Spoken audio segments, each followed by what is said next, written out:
Hey guys, we've noticed that some of you have been watching so much of our content, and we really appreciate it. But we also see that some of you have not subscribed yet, and we just want to let you know that it's free to subscribe. It's free to watch the content that we have. You can watch it at YouTube, you can watch it on Spotify, you can watch it on TikTok, but the place to be is YouTube. Go subscribe, click the bell, let us know you're there, and get ready for the next one. What's up? What's up, man? Let me get my big old Saratoga water out of the way. Not a plug. Dip your face in that later. I need it. You know, I take a step away and I come back a caveman. I know, man. I'm digging it though. Yeah. Skin looks good. Beer looks good. Get some of your days of growth. 3. Dude, I'm German, but I'm not that German. Okay. Golly. Holy smokes. No, it is probably about 20. About 20? Oh, that's not bad. Pretty solid for 20. What do you do for your skincare? You got good skin. Black, baby. I'm just black. You're just black? Yeah, partially. What does I that get mean? a zip every now and then. White side. What does that mean? Black don't crack? Thing's not around for no reason. White cracks. It does. Unfortunately. I have a good skincare routine, I think. I use Aesop. What? I use a company called Aesop. I have a routine with them. And then, you know those like frozen ice molds for all your face? I don't know what it's called. Oh, I've seen that. But yeah, I use those. Those are really good for like inflammation, especially after I get my beard trimmed and they go a little too hard on the neck. Use that 3 hours, done. Interesting. Yeah, it doesn't like it clears it up real quick. Yeah. Because I mean, at the end of the day, it's just inflammation. I'd be to the just skin. real careful with the mic being too close because it's so like in terms of like being like too. Is that better? Appreciate it, sound guy. If you need help with your podcast, I'm gonna put sound guy right there. I don't have. no, yeah, man. You know what? There's I felt like I was about to beatbox there for a second. Did you hear a foot? That old school DJ. Heck yeah, dude. Welcome back. That's all I can do. Hey, am I here to tell you you got a voice for radio? Fungus. That's what my wife calls wow, I can't even think about it anymore.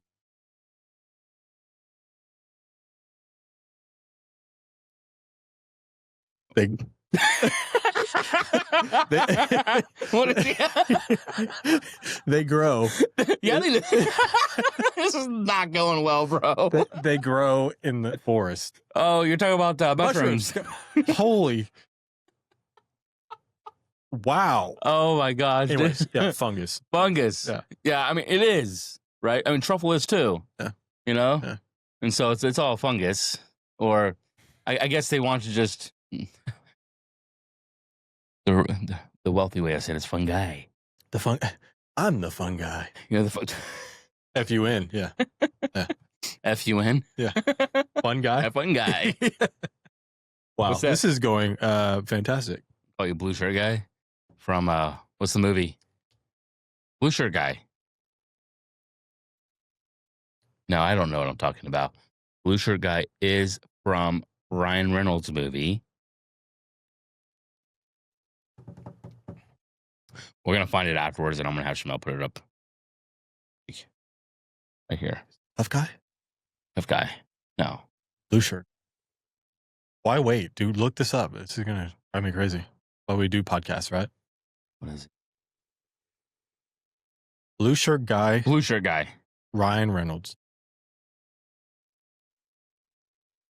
I'm Free Guy. Okay. Never seen the movie? Yes. Yeah. Free Guy. He's called Blue Shirt Guy? Yeah, they call him the blue shirt guy because like they're like, who the heck is this guy? Why is he like, why is he the nice guy in the game and he's getting all this like XP, you know, basically. So that's what I thought it was called, was Nice Guy. Free Guy. Free Guy. Okay. Free Guy. I like the movie though. I've seen it like 3 or 4 times. It's kind of a jacked up concept. The free guy is a nice guy, pretty standard Caucasian male. Just happens to be free. Yeah. You want to get into this? No, good, bro, because you're so offensive. Like 3 or 4 times on this episode, on this Back podcast. up. Probably clarify for the audience. I want to clarify for the audience. Okay, just after season 1, when I got approached by Michael, and then we started to jump into season 2 with the Days In podcast, and we were multicolored. And then we come back, and he goes, "Hey, I think that we need to rebrand this podcast. Guess the colors, black and white." Do we have another mic? And what are you? Black and white. Exactly. Exactly. Yeah. So I am a bringer together. You're appeasing to. I'm a peacemaker. I'm a peacemaker. I wanted to make you feel comfortable. I wanted to make you feel comfortable in the podcast. I was like, hey, black and white comes together to create a good mix This is so of content. This is so not what I should be talking about. Oh, no worries. I'm not gonna call HR on you here.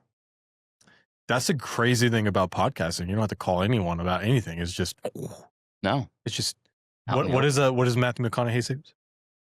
Fairy dust. Fairy dust. Fugazi. Fugazi. That's my wife's favorite, dude. Oh man, it's good to be back though. It is good. It is good. Yeah.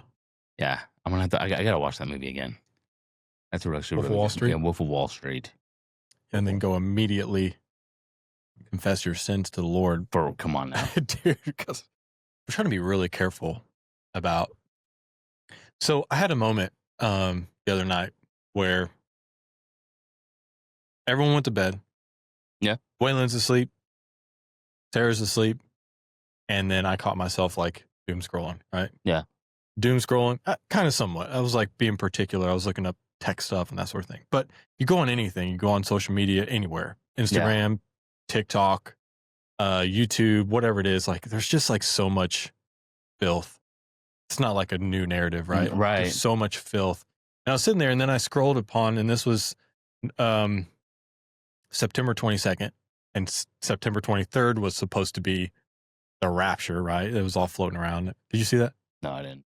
Okay. I didn't either until I came across someone who's like Rapture talk, like TikTok Rapture talk. Oh, okay. And so I saw it, and then like I always scroll, because like for me, I'm not the type of person that like, if you love Jesus, you're gonna watch this all. You know what I mean? I hate those so much. I scrolled through every one of those, and so I see it, and I'm like, I see Rapture talk, and I scroll, and then I don't know what happened, dude. Like a lightning bolt hit me, and I scroll back, and I was like, it wasn't even that I cared about what was being said. It was that I was questioning. I was going, well, nobody knows the time, because we know, right? We don't know the day or the hour, right? But I thought to myself, I was like, what if it was tomorrow?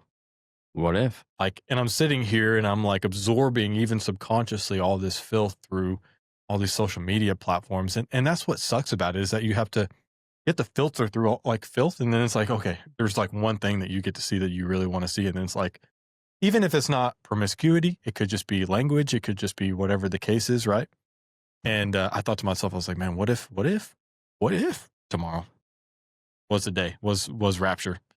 I was like, am I prepared to give an account for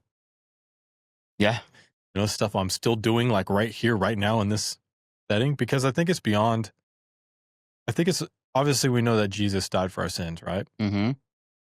Ultimate sacrifice, rose again, left us with the Holy Spirit to help and guide us and walk through this experience with us, and that we know the image, we know the picture that we can like strive towards wanting to be more and more like Jesus, right? We're incapable of, but we strive for it.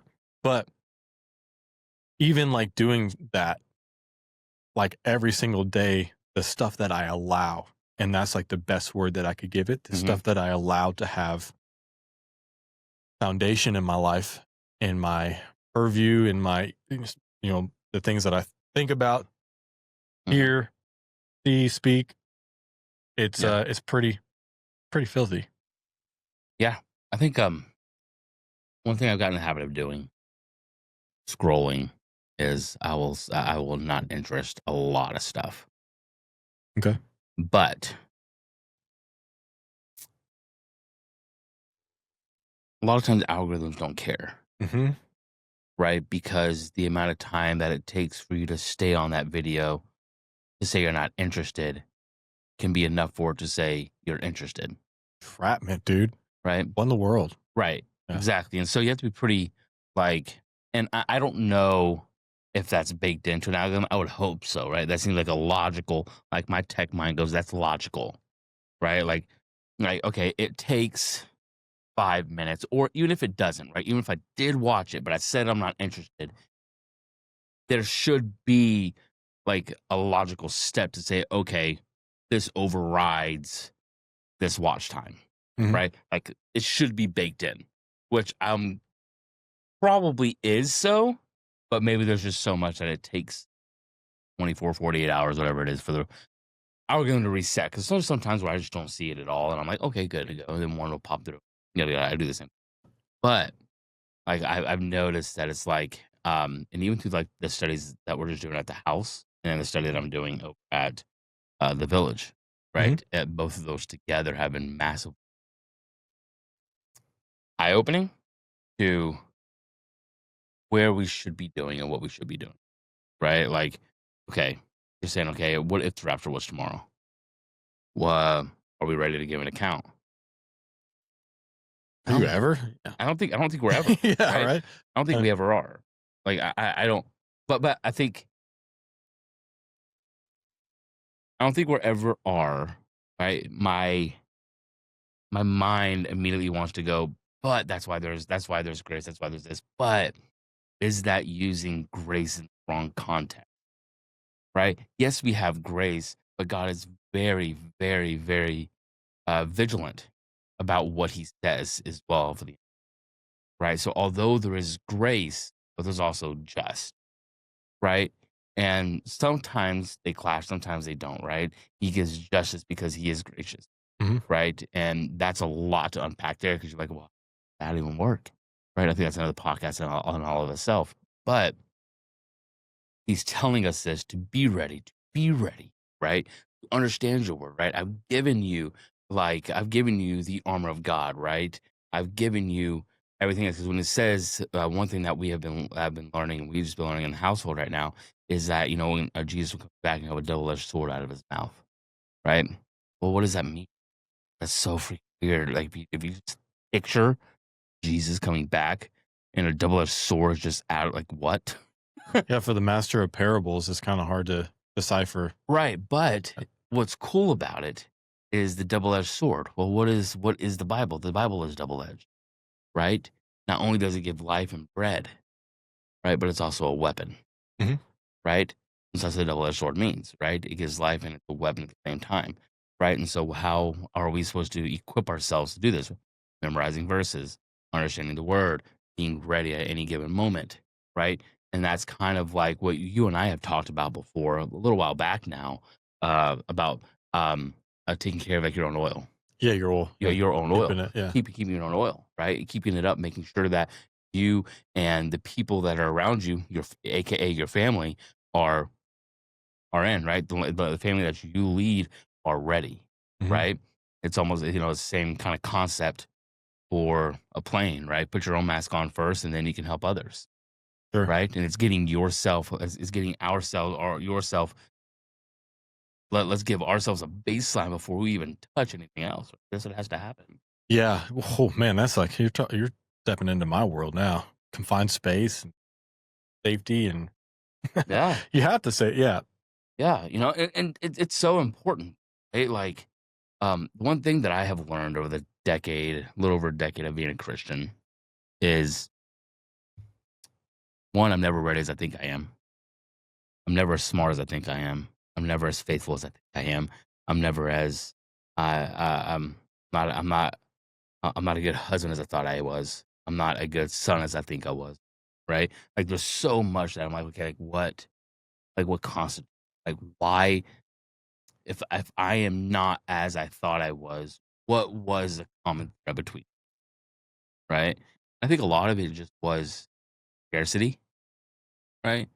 Of maybe being ashamed of how you can be perceived to others, right? And so I think a lot of men don't want to be passive, Okay. but can be passive by default in some areas of the life. Mm-hmm. For me, it was um, I went off and said, well, um, I'm not going to talk about my sister about this thing right here because it might just like it might do more harm than good. Or I'm not going to talk about my then wife about these things because it's not gonna go well, right? Or whatever it may be, right? But Because you're preserving. You're trying to preserve, like, that's passiveness, though. yeah. That's passive at its core. That's passivity. Going, well, no, those conversations still need to be had. Those conversations still need to get out in the open, right? No matter what, like they have to be done, right? Whether it hurts that person or not, like it has to be had, right? And that in itself is leading, right? So that's probably one thing that I have just um probably took on this last year, and something that I've really learned is like having hard conversations are good conversations, Mm-hmm. right? And good conversations lead to deeper relationship and friendship, right? And that goes the same with God, right? It's like, okay, I want to have those deep conversations. I want to be specific about my prayers. I want to be specific about what am I asking? What am I wanting out of this the gifts that he has given me? Like, what is it that I need, right? So let me ask specifically for that thing now, and not just go, "Hey, God, I want to move to Frisco. Can you help me do that?" No, I want this house. I want this, and I want this, and I want this, right? And then, because the more specific we are with prayer, right, he can then give that to us, Mm. right? And he wants us to be like that with him, right? We need to be specific. That's like kind of like a want example. But if you even go to the other side of that, right? Oh, please heal my grandmother's cancer. Well, that's great, but I think we can be a little bit more specific. God, I want you to do a supernatural miracle in her life, and I want you to eradicate it from her system, right, and never bring it back, right? I want you to take that cancer, and I want you to leave her body, and it will never come back, right? I want you to heal that lung. I want to put your hand, like being so specific about what we're praying about is something that I've just learned that I would even go as far as say over the last like month and a half, 2 months ish now, more than that.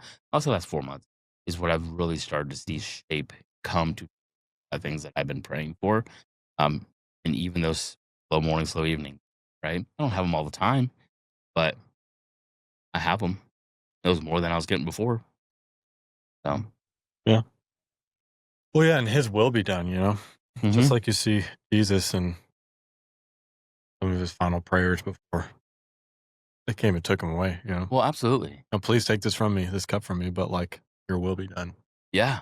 because like I'm going to tell you like what I want, but ultimately, you know, Right. you're, he was setting the floor, he was setting the stage for that intimacy of, our child might come up, Waylon might come up to me and go like, trying to think of what he says, like he's Baba, or he says go go, like if he wants a yogurt or something hmm like that. And if I go, no, you got a yogurt, or you just had a yogurt or something, like of course he wants another yogurt. And so the stage is kind of set for like being this infant in relationship with Christ, hmm like needing him, right?